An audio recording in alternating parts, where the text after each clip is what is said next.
सभी स्नेही भाइयों बहनों को मेरा अभिवादन, स्वागत, प्रणाम।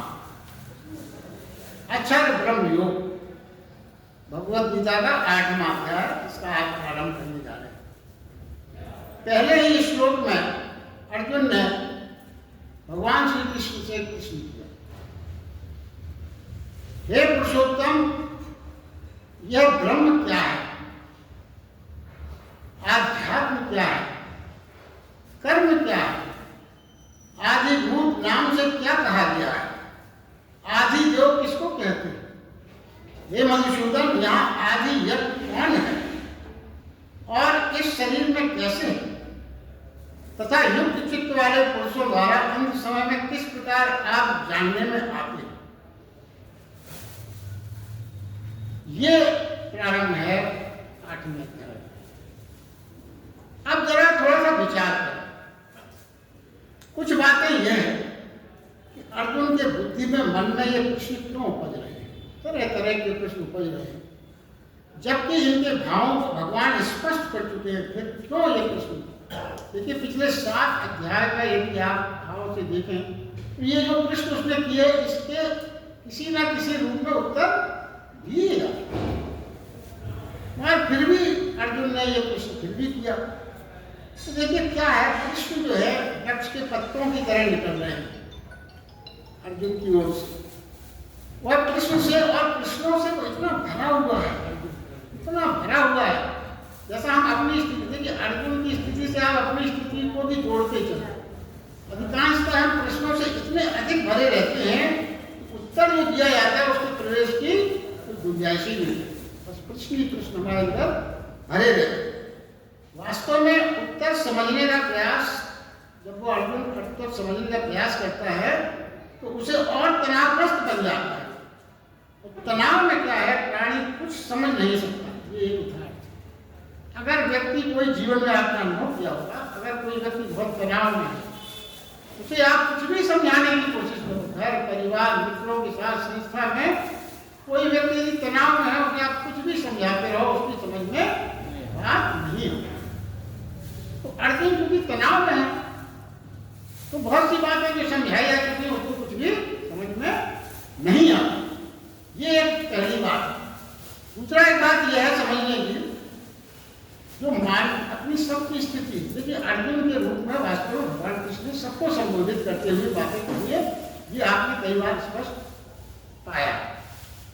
हमारा मन एक जवाब पाता है, किसी से भी आप कुछ भी प्रश्न करें तो जब एक जवाब आपके मन को मिलता है तो उस जवाब का एक ही उपयोग करना जानता है हमारा मन। क्या? कैसे उससे 10 अन्य सवाल भी खड़े किए जाए। जवाब सुन के वो पहली तैयारी, उत्तर समझने की तो चेष्टा बहुत आती ही नहीं है कभी कभी, उसका उपयोग वो मात्र से कहता है कि इससे 10 अन्य प्रकार के सवाल कैसे मैं खड़े करूं। ये मनुष्य की प्रवृत्ति है और ये अनजाने में होती है। हमको लगता है हम कुछ गलत थोड़ी कर रहे हैं, मगर भगवद गीता में जब ये बातें सामने आती तो लगता है कि हम कुछ गलतियां कर रहे हैं, जिनमें सुधार की आवश्यकता। कृष्ण को भली बात पता है ये बात, क्या कि अर्जुन को प्रश्नों से ज्यादा कोई प्रयोजन नहीं। वरना कृष्ण भगवान ये कहते कि मैं तो ये सब तुम्हें बता चुका हूँ, भाई तुम जो पूछ रहे हो सब बता चुका हूँ। वह जानते हैं कि अर्जुन सवाल नहीं है, बल्कि ये सब क्या है, अर्जुन की बीमारी है, मनोरोग है, तो इस तरह की बात को कर रहा है।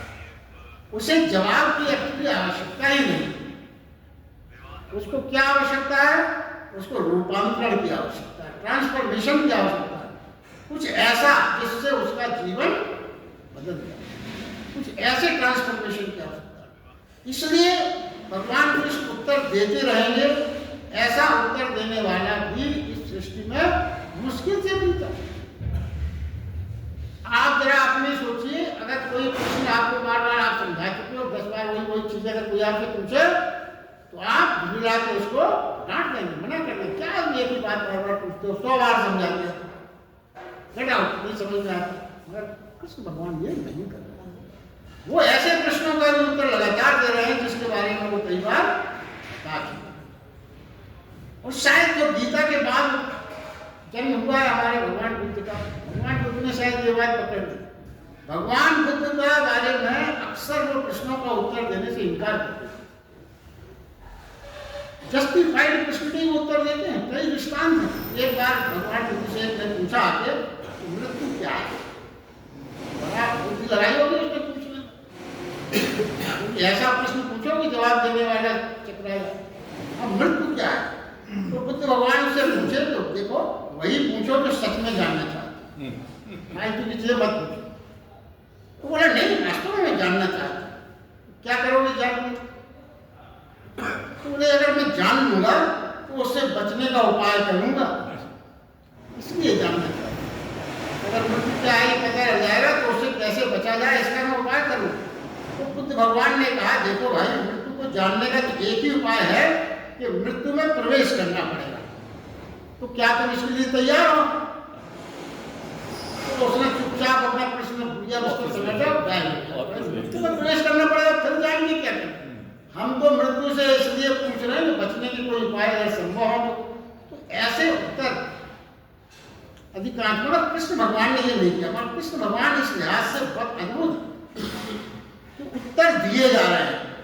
यह भी नहीं कहते कि उत्तर तो मैं दे चुका हूं, और वो इसके बाद भी उत्तर देना प्रारंभ कर। अब देखिए एक बार पुनः इसको समझें कि प्रश्न क्या था। अर्जुन क्या है? ब्रह्म, आध्यात्म, कर्म, आदि भूत, आदि देव क्या है? आदि यज्ञ कौन है? वह शरीर में कैसे आता है? और फिर युक्त चित्त वाले अंतिम समय में आप किस प्रकार जानने में आ सकते हैं? ये उसका मूलतः प्रश्न है। अब देखिए आज की स्थिति हमारी क्या है कि उत्तर आज जितने हैं वो सदा से थे, लेकिन आज के जमाने में प्रश्न ज्यादा हो गए हैं, हमने सवाल बहुत से पैदा कर लिए हैं। ये आज की समाज की प्रवृत्ति है। और फिर क्या है, देखिए इसमें एक बात अगर आप देखें तो तमाम प्रश्न पूछे गए, अगर उसमें एक बात का उत्तर अगर आपको समझ में आ जाए तो क्या, तो ब्रह्म क्या है, अगर ये जान लिया जाए तो फिर सारे प्रश्न अपने आप समाप्त हो जाते। उसके बाद फिर कुछ जानने को शेष ही नहीं रहे, तो सारे प्रश्न स्वतः गिर जाएंगे। तो क्या है, आप देखिए भगवान ने जो बात कही वो यह है कि भगवान के उत्तर को समझना होगा। भगवान ने क्या कहा? ब्रह्म के बारे में भगवान ने बताया। कृष्ण भगवान छोटी सी परिभाषा देते हैं, बहुत छोटी सी। वो कहते हैं ब्रह्म, वह कहते हैं कि जिसका कभी नाश नहीं होता वो ब्रह्म। बहुत छोटी सी परिभाषा। अब जरा थोड़ा सा इस पर विचार करें। उन्होंने क्या कहा? जिसका नाश न होता हो वह ब्रह्म। आप विचारें क्या जिसका नाश नहीं होता? जरा सोचें आपके आसपास जिसका नाश नहीं होता कहाँ है वो, कौन है वो? ये समझें कि जहां भी विनाश होता आपको दिख रहा है, क्योंकि विनाश तो हमें अपनी दृष्टि दिखता है, मगर वो क्या है जिसका कभी विनाश नहीं होता, इसका हमें कोई दृष्टिपात नहीं हो पाता। अनुभव में है तो पहली चीज तो वो ये विचार करने को कहते हैं कि जहां भी आप कहीं विनाश होता किसी भी श्रेणी में कहीं भी होते हुए देखें तो निश्चित माने कि कुछ ऐसा निश्चित वहां होता है जो विनिष्ट नहीं होता। जब तक वो विनिष्ट होना ना होने वाली चीज नहीं है, विनाश घटित नहीं होता। अब उसका विश्लेषण आगे आएगा तो इस बात को अपन बहुत अच्छी से समझने का प्रयास करेंगे। पहली बात तो ये समझ लें कि रूप विनिष्ट होता है। रूप, सब रूप जैसे हमारा आपका सबका धीरे धीरे विनिष्ट होता जाता है, मगर रूपियत कभी विनिष्ट नहीं होती। देखिए छोटे से उदाहरण से समझें, भगवान कृष्ण ने जब मनुष्य का अवतार लिया, निश्चित रूप से वो भी बुजुर्ग हुए होंगे, उम्र थी उनकी, बुढ़े हुए होंगे, मगर उनके उस रूप जो रूपियत है उनकी अपन हजारों हजारों वर्ष से सिर्फ उस रूपियत की ही साधना उपासना उपासना कर रहे हैं, वो रूपियत उनकी कभी नष्ट नहीं होती। रूप नष्ट हुआ, निश्चित रूप से रूप नष्ट हुआ। तो ये बात तो ये समझे। आकार, दूसरा देखिए, आकार में विनिष्ट होगा, आकार जो भी होगा विनिष्ट होगा, मगर आकार के भीतर जो था वो कभी विनिष्ट नहीं होता। अब इसके आप अंदाज सरलता से कई उदाहरण दिए जा सकते हैं, अपने शरीर से समझिए।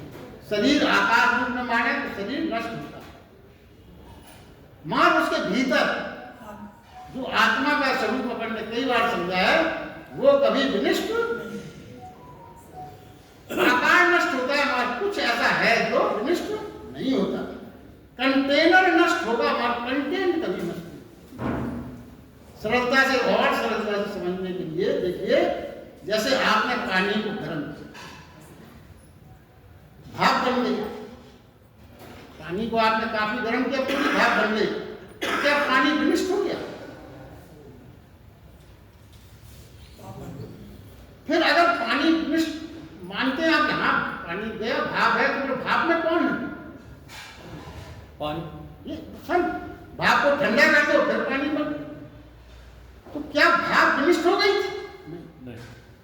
क्योंकि क्योंकि जो पानी है उसमें कौन है? अब ये समझने की बात है, पानी में कौन है? नहीं, विनाश मात्र आकार और रूप के कारण होता है। रूपियत और रूप से घिरा है, उसका कभी विनाश नहीं। देखिए, रूप ही इंद्रियों से दिखता है, मगर है क्या? इस चीज को क्यों नहीं आभासित होता है कि हमें जो दिखेगा वो क्या दिखेगा? हमारे दृष्टि से खाली रूप, हमारी इंद्रियां, हमारी इंद्रियों की जो क्षमता है, जो शक्ति है, वो खाली रूप देखने की। जो रूप में घिरा है वो नहीं देखा जा सकता। जैसे आप जल को देख पाते हो, जल के भीतर जो छिपा है रूप उसे नहीं देख पाते, वो विनिष्ट नहीं होता। जैसे कमरा है, कमरे में क्या स्थायी है? देखिए, कमरे में खालीपन स्थायी है। बाकी आप फर्नीचर से कमरे को भर दो, कमरा भर जाएगा, मगर खालीपन उसका स्थायी है। तो खालीपन की आप खाली कल्पना कर सकते हैं, कोई खालीपन को देखने का कोई तरीका नहीं, वो खाली कल्पना से ही हो सकता है। रूप के भीतर कुछ ना बदलने वाला भी सदा मौजूद रहता है, वरना रूप बदलेगा कैसे? किस पर बदलेगा? परिवर्तन जो भी होगा एक शाश्वत तत्व चाहिए, कोई भी परिवर्तन होगा तो एक ऐसा शाश्वत चाहिए जो दोनों को जोड़ता हो। कहीं ना कहीं अपरिवर्तित कड़ी हमेशा चाहिए दोनों परिवर्तनों के बीच, बिना उसके परिवर्तन किस आधार पर हो सकता है? और देखिए, और सरलता से समझें आप इसको।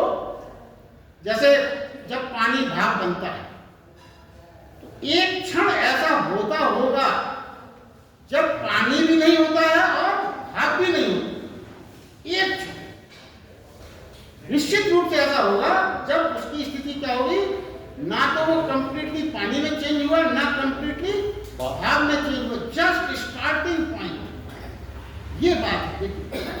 और देखिए, यही जो विज्ञान इस क्षण को नहीं बोल सकता, विज्ञान इस क्षण को नहीं बोल सकता, यही आध्यात्म। इससे भी सरलता से ये बात समझी जा सकती है। मेरा प्रयास रहता है कि कठिन से कठिन आध्यात्मिक चीज सरलता से। अब आप देखिए, एक उदाहरण अब आपको दिया जा रहा है, आपको पूरी तरह समझ में आ रहा है। आप सब लोग कार चलाते हैं, यार आप कितनी भी तेजी से बदलें कार, बीच में तटस्थ क्षण जरूर होता है, एक न्यूट्रल गियर। एक क्षण जब पहले गियर जब गाड़ी में होती है तो दूसरे में आने के लिए उसे न्यूट्रल क्षण से गुजरना पड़ता है। वो हर गियर के बदलने में, पहला गियर दूसरा गियर, जैसे कहा ना, भाप और पानी के बीच में एक क्षण जरूर होता है जो जिस क्षण में तटस्थता है, ना वो भाप है ना पानी। इसी प्रकार जब आप कार चलाते हैं तो कार चलाने में दोनों गियर, फर्स्ट सेकंड से सेकंड थर्ड कहीं भी आप जाएं तो आपको निश्चित रूप से एक ऐसे क्षण से गुजरना पड़ेगा जो तटस्थ है, जो अनिवार्य है जिससे गुजरना। यह क्षण जरूरी है, यही एक कड़ी है दोनों को जोड़ने की। विज्ञान इस कड़ी का अनुमान न लगा सकता है, और यही कड़ी है जो जोड़ने की, यही ब्रह्म है। रूप दिखेगा पर ब्रह्म नहीं दिखेगा। लेकिन अरूप को देखें कैसे? रूप दिखेगा, अरूप है वो, ब्रह्म को अरूप बताया तो कैसे दिखे वो, कैसे? इसका भी तरीका भगवान ने बताया। वो कहते हैं उस अरूप को आप पहले अपने भीतर देखिए, अपने कैसे? बहुत सरलता से, क्योंकि गंभीरता से अगर आप समझें तो ये बात समझ में आ सकती है। एक विचार आपके मन में आया और उसके बाद दूसरा विचार आया। अब आप पहली बात ये समझिए कि हर विचार की आकृति होती है जो आपके चेहरे पर छप जाता है। अगर आपका क्रोध का विचार आया तो क्रोध की आकृति आपके चेहरे पर छप जाएगी। प्रेम में अगर डूबे हैं आप किसी विचार में, प्रेम में, तो प्रेम रूपी वो आकृति आपके चेहरे से स्पष्ट झलकेगी। तो क्रोध की विचार की और प्रेम के विचार की आकृति चेहरे पर स्पष्ट झलकती है। दोनों के विचारों के बीच में कड़ी होती है। दोनों विचार, कोई भी दो विचार, उनके बीच में एक कड़ी निश्चित होती है, शून्यता की। जब कोई विचार नहीं, जो न्यूट्रल गैर या उससे जो समझाया, तो आपके विचारों के बीच में भी एक क्षण निश्चित होता है शून्यता का। जब कोई विचार नहीं होता, वो क्षण का है, तो मौन का क्षण है, वो क्षण स्थिरता का क्षण है, वो शाश्वत क्षण है। और श्री कृष्ण कहते हैं कि जो अरूप है, जो शाश्वत है, जो विनष्ट नहीं होता, वही ब्रह्म है और वही परमानंद है। ये ब्रह्म की परिभाषा जो के द्वारा बताई। देखिए, इसके आगे भगवान ने जो दूसरी बात कही वो क्या है? आध्यात्म। दूसरा प्रश्न जो था अर्जुन का, ब्रह्म के बाद उसने पूछा था आध्यात्म क्या है। भगवान ने बहुत छोटे छोटे उदाहरण से छोटे छोटे उत्तर दिए। भगवान कहते हैं अपना स्वरूप अर्थात आपका स्वभाव ही आध्यात्म, आपका स्वभाव ही आध्यात्म।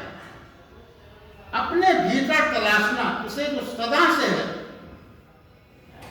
अपने भीतर तलाशना है किसे? जो सदा से है मगर मेरा बनाया नहीं है। अब इस स्वभाव और शब्द को समझें, आपका स्वभाव ही आध्यात्म।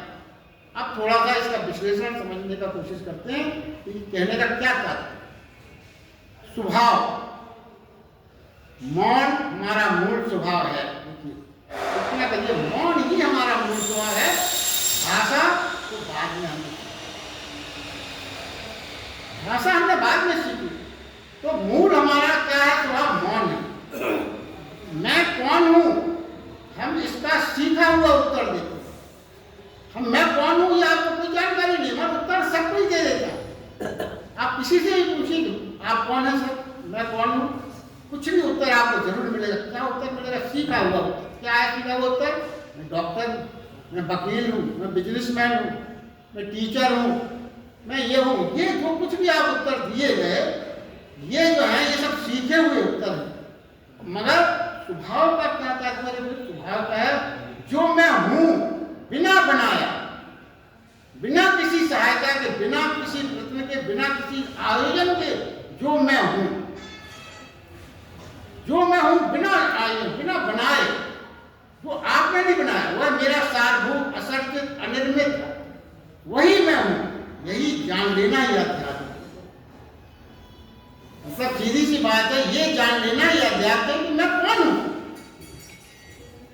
इस बात की यदि आपको सही जानकारी हो गई तो यही आध्यात्म है। देखिए, अपने मूल और फिर इसके बाद कर्म। कर्म पूछा गया, कर्म क्या है?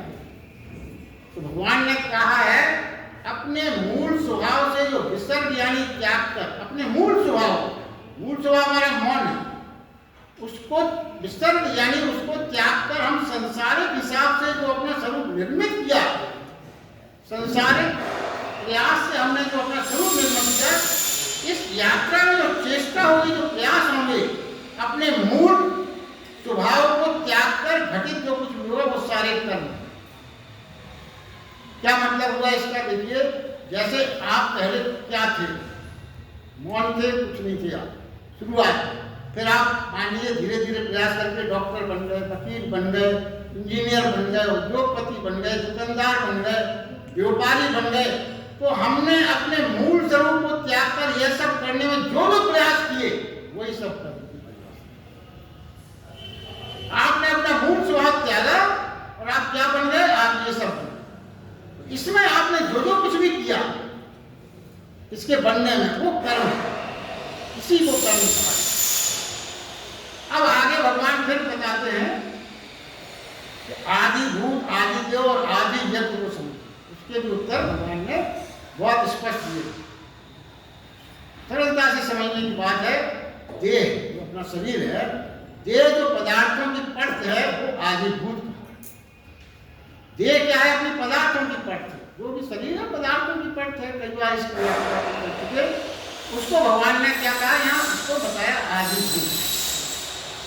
अब देखिए क्या है दूसरा, इसके बाद आया आपका अर्ध चेतना। अर्ध चेतना क्या है? दूसरी चेतना जिसको अर्ध जागृत है, उसे आदित्य। आदित्य इसके बाद पहले तो आपका शरीर की परत हो गई, उसके नीचे जाइए थोड़ा सा, वहां कौन सी परत मिलेगी? आदिदेव। आदिदेव की परत क्या बताई गई? अर्ध चेतना, दूसरी चेतना। देखिए दूसरी चेतना जैसे जस वाला, उसमें क्या फर्क है? वस्तुतः वो अवस्था वो है कि जब हम प्रार्थना करते हैं, कभी ईश्वर की या कोई भी आप प्रार्थना करते हैं, तो क्या होता है? कुछ ना कुछ हमें प्रार्थना करते समय संशय बना रहता है, किसी न किसी बात की, जिसकी भी हम प्रार्थना करेंगे संशय बना रहता है। भक्ति और श्रद्धा की ज्योति कभी तीव्र होती है, हमारी भक्ति और श्रद्धा जो है, जब भी आप भगवान की पूजा करेंगे तभी तो आपकी भक्ति बहुत तेज लगेगा, बहुत भक्ति चल रही है अच्छी। कभी श्रद्धा बिल्कुल आपकी बहुत बढ़िया हो जाती है। कभी क्या है, यही जब थोड़ा बहुत लड़खड़ाए ना, थोड़ा बहुत तो मन के विपरीत या मन के अनुसार नहीं हुआ, तो भक्ति और श्रद्धा में कमी आने लगती। ये भगवान ने इसको बुरा नहीं माना, ये संसारी को मनुष्य का स्वभाव है। देखिए भक्ति और श्रद्धा जब कमी होने लगती है, कभी तीव्र कभी कम रहती है, तो हम निरंतर उसको जागृत करने का प्रयास हमें करना होता है, उसको जागृत करने का प्रयास करना होता है। इसका मतलब ये हुआ कि जो आदिभूत के बाद जो परत आती है मनुष्य की, उसमें उसके प्रयास से ही वो ज्योति जल रही है। जो अंतर चेतना की ज्योति जो सेकंड फेज में जल रही है, उसमें आपके प्रयास होना चाहिए, आपकी श्रद्धा, आपकी भक्ति। उसके लिए आपको निरंतर जप है, कभी साधना है, कभी ध्यान है, कभी निरंतर सत्संग है। ये सब अपन जो करते हैं इससे क्या होता है? इससे क्या होता है कि आपके अंदर जो आदि जो है, अर्थ चेतना है, वो बनी रहती है, और उसकी जो थोड़ा धीमी पड़ रही है वो थोड़ा धीरे धीरे तेज होने लगती है। तो ये तो हो गया आपका आदिदेव, आदिभूत और आदिदेव। तीसरा शब्द जो पूछा गया था वो है आदि यज्ञ। तो देखिए वस्तुतः अवस्था यानी वो क्या है? आदि यज्ञ क्या है? कि हमारे भीतर एक तीसरी परत भी है। तीसरी परत कौन सी? जो हमारे केंद्र की ज्योति है, जो अनिर्मित है, ईंधन रहित है, अग्नि स्वतः प्रज्वलित है, शाश्वत है और नित्य है। ये किस ओर इशारा है आप समझ सकते हैं? ये उस परमात्मा चेतना की ओर इशारा है।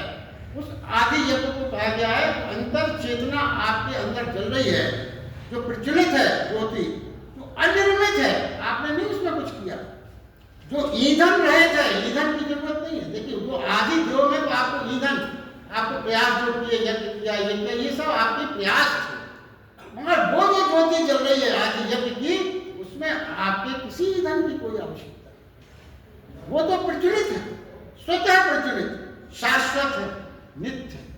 तो वो जो आदि यज्ञ। अब देखिए क्या है, जहां धुआं धुआं है कोई ज्योति नहीं है, जहां धुआं धुआं ही है कोई ज्योति नहीं है, किसी प्रकार की वो है देह, उसको तो आदिभूत कहा। फिर से समझा रहे हैं सरलता से। और दूसरी परत है आदिदेव, जहां धुएं के साथ ज्योति भी है। पहले परत में खाली धुआं धुआं है, कुछ नहीं है, मगर जो दूसरी परत है वहां धुआं धुआं भी है और ज्योति भी है, पर वो हमारे द्वारा प्रज्वलित है, उसमें ईंधन देना पड़ रहा है, क्योंकि वो निर्मित है, निर्मित है। और तीसरी परत आदि यज्ञ को हमने नहीं जलाई, सदा से जल रही है, कोई ईंधन नहीं चाहिए, शाश्वत शुद्ध ये ज्योति परमात्मा। अर्ध चेतन से यानी आदि देव से पूर्ण चेतन की ओर यानी आदि यज्ञ की ओर की यात्रा, यही आध्यात्म। देखिए बहुत आसानी से चीज समझी जा सकती है, गीता को बिल्कुल कष्ट न माने। जो हम आदि देव से आदि यज्ञ की ओर जो यात्रा कर रहे हैं, क्यों हम जो आदि देव या अपनी आदि चेतना यात्रा कर रहे हैं, सत्संग हो या हो, क्यों कर रहे हैं? क्योंकि हम आदि यज्ञ की ओर अग्रसर होते, परमात्मा को प्राप्ति नहीं के उद्देश्य से हम चल रहे हैं। तो ये जो यात्रा है आपकी, यही यात्रा। और देखिए, अर्ध चेतन आदियों से पूर्ण चेतना की ओर आदियों की यात्रा पर हमारा स्वभाव ही केंद्र पर प्रचलित है, जो संपूर्ण जीवन को प्रज्वलित बना। यही है अध्यात्म, यही है आपका स्वभाव, क्योंकि आप उस मूल से ही जुड़े हैं, उस केंद्र से ही हमारा जीवन संचालित है।